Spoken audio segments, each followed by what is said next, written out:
start off, we have our top 10 NFL teams. Now, it's way too early. We haven't even started camp yet officially, but these are the top 10 teams that we feel after the offseason, after the draft and all the trades that have happened, everybody moving back and forth. These are the 10 best teams at this point in time. Let's go. All right, we always start at 10 and work our way to 1. Number 10, let's go with the Rams. I know that they're not studded with talent. I know that Aaron Donald's leaving. But in a coach quarterback league, and especially one where weapons matter, to have Cooper Kupp, Matt Stafford, and Sean McVay at those 3 important positions, to me, is critical. It's hard to envision that team being bad with those 3 components. And they have a good run game with Kyron Williams. They add Blake Corum, the running back from Michigan. I just can't see that being a bad offense. And I know defensively you lose Aaron Donald. They have guys on the back end that are going to be able to compete. They have guys in the front 7 that we saw as rookies or second-year players last year start to take a step. Too good of a culture, too good of a quarterback, good weapons, good structure, good in the trenches. I can't see that being a recipe for disaster. I don't think they're going to be great, but I think they're a really, really solid team. And just the mastermind at head coach, the Sean McVay. We recently put out a top 10 coaches ranking, I think last week or the week before. Was he number 2, I think? He was 2 or 3, and then we actually had people on YouTube giving us pushback saying that he doesn't belong inside the top 10 and that he can't get it done without Goff, which is ridiculous. I don't know if they haven't watched football or what some of the viewers of our show are doing, but he is very well cemented a top Super Bowl 3 with coach. Stafford. Yes, I'm assuming they must not have remembered that part. Whatever. Number 9 here, but this is going to get some pushback. The Chargers. I know we've said for 3 years, this is the Chargers' year. They look good this year. Herbert this, Herbert that. I get it. I understand the pushback that we're going to get that, you say it's their year every year and it's never their year. I'm not saying it's their year to win it big, to go win a Super Bowl or win a conference championship or even get there. But I think from a team that went 5-12 last year, Herbert was hurt at the end of the year. You had probably the worst coaching staff in football, and now you transition into one of the best coaching staffs in football. I love Jim Harbaugh. They're building the right way. You go ahead and get another tackle. So you have probably the 2 best, or I guess the best tackle duo in football. I worry about it up the middle, but they're going to be able to run the ball. It's going to be smash mouth football, and I think that's what Herbert needs, because I think he's probably going to be best suited to throw on play action. To be able to push the ball down the field, open up some holes. He's going to be able to make all the throws outside the numbers, even off play action. So I think it's a really good roster. I know there's some holes in it, but it's too good of a staff, too good of a roster that I think there's no way they're outside the top 10. I like it a lot. They have a ton of firepower. I mean, they're going to come out, they're going to throw the football, they're going to go for a ton of yards, and Justin Herbert's going to run that score up. I think under the better leadership of a Harbaugh now, they're going to be even tougher to play against. I see this as kind of their breakout year. I don't see it as like you were saying, not a Super Bowl win, hell, not even a really deep playoff run, but at least you're going to make the playoffs. I think making the playoffs is a good standard. That'd be a good season. That's a great benchmark for them right now. Yeah. I mean, at the end of the day, you still have Khalil Mack and Joey Bosa too. So yeah. Number 8, the Philadelphia Eagles. This is low for them. It's probably a little bit low, or at least low for what other people are going to think. I'm just not a huge Jalen Hurts guy. I don't actually think when the lights are brightest, when he's playing the best competition, he's able to get it done from the pocket. And I think you have to get it done from the pocket. I think from a 17-game season perspective, there's too many inconsistencies with Jalen Hurts in that offense. But with that being said, new offensive coordinator Kellen Moore comes in. New defensive coordinator Vic Fangio comes in. You have Saquon Barkley. You re-sign your receivers. You're set in your receiver room. Your defense still has a ton of talent on it. Yep. This is a roster that can win. I almost think Nick Sirianni needs to get the hell out of his own way, and I think this is going to be a really good football team.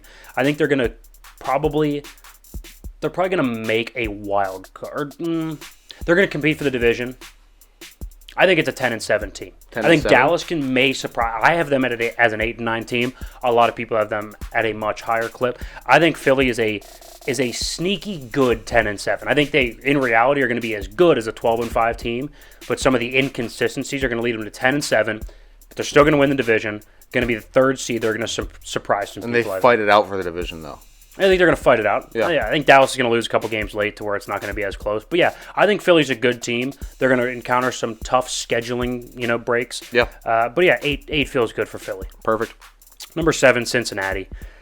I just don't know. I think they'd be higher if I had more certainty on Burrow's injury. And his health. Right, his wrist that's a really tough, weird spot to get hurt.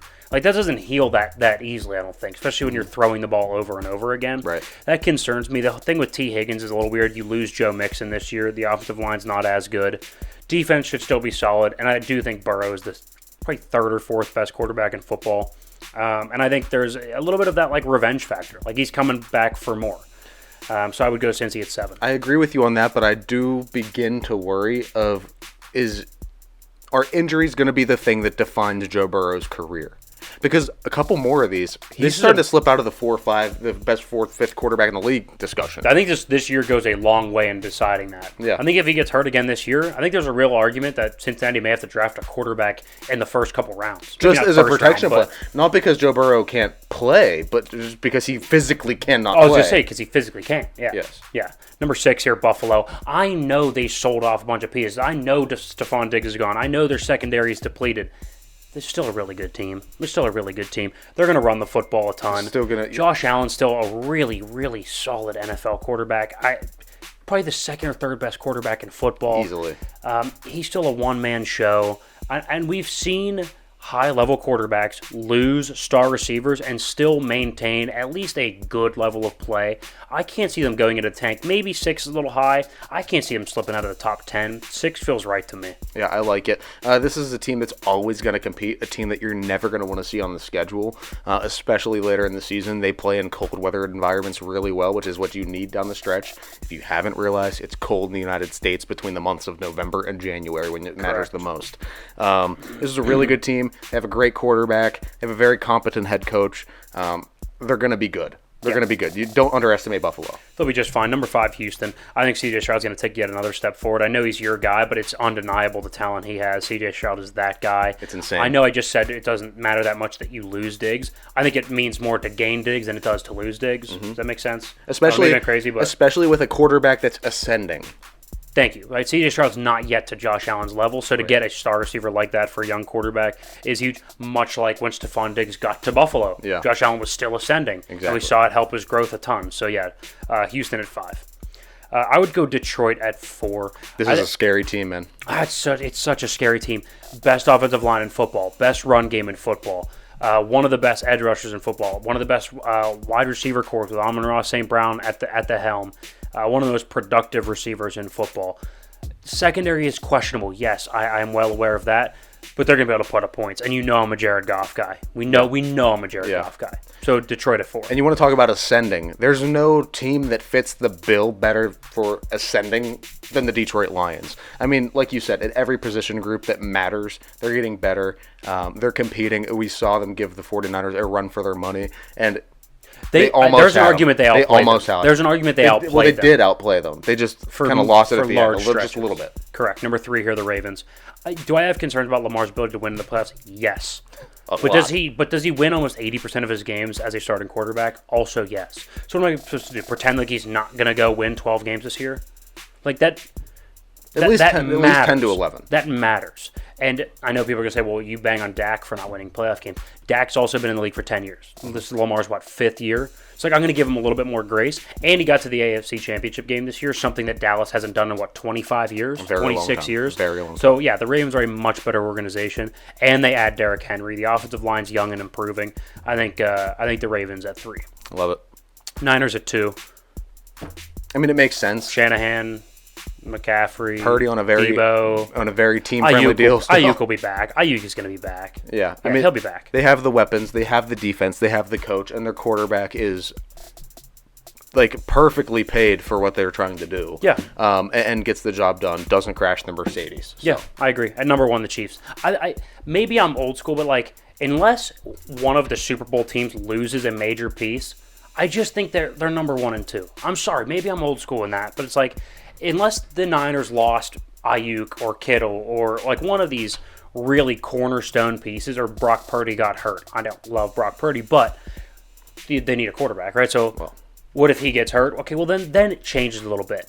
But if these teams stay relatively the same, which they have, I think they belong at 1 and 2 respectively. I think we owe it to those Super Bowl teams. And so that's how we have it, Chiefs and Niners 1-2. Yeah, I mean, winning the Super Bowl makes you the big dog. If you want to be the big dog, you got to beat the big dog. So Chiefs at 1 until and you have the best quarterback. Proven otherwise. Best quarterback, best coach in football. Yeah, so it's really tough to argue that. Yeah, 1 through 10 here. Chiefs, Niners, Ravens, Lions, Texans, Bills, Bengals, Eagles, Chargers, Rams. It's a great one. Love it.